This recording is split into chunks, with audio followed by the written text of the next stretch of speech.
अस्सलाम वालेकुम। अगर आप लोग Betnovate N cream skin whitening के लिए हाथ पाँव को गोरा करने के लिए इस्तेमाल कर रहे हो तो आप अपने स्किन को तबाह कर रहे हो।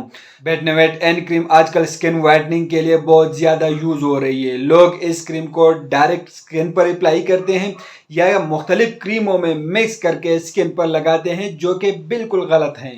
असल में बेटनोवेट एन क्रीम में दो किस्म के फार्मूलेशन है। Number 1 betamethasone, number 2 neomycin.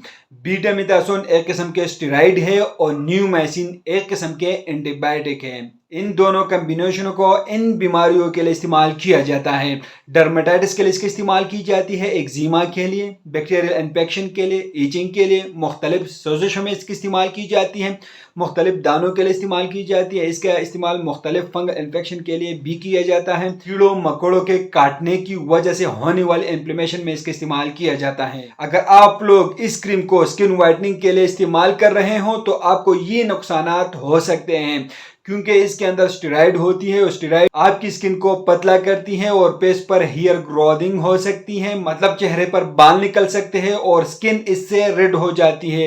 लेकिन ज्यादातर स्टेरॉइड स्किन को पतला करती है और जब स्किन पतला हो जाती है तो बाकी सारी की सारी प्रॉब्लम खुद बहुत आने लग जाती हैं। पतली स्किन में ज्यादा पिगमेंटेशन होती है और हेयर ग्रोथिंग और व्रिंकल शुरू हो जाती हैं। अगर आप लोग इसको इस्तेमाल करो स्किन वाइटनिंग के लिए तो आप लोग इसको रंग को गोरा करने के लिए बिल्कुल इस्तेमाल ना करें, वरना ये साइड इफेक्ट, ये नुकसानात हो सकती हैं। तो उम्मीद करता हूँ ये बेटनोवेट एन पर कंप्लीट रिव्यू है। उम्मीद करता हूँ आप लोग इन्फॉर्मेशन पसंद होगी। अगर आप लोग इन्फॉर्मेशन पसंद होगी तो हमारे वीडियो को लाइक करें, चैनल को सब्सक्राइब करें, हमारे फेसबुक पेज को लाइक करें और टिकटॉक अकाउंट को जरूर फॉलो करें। हमें इजाजत दीजिए। अल्लाह हाफिज़।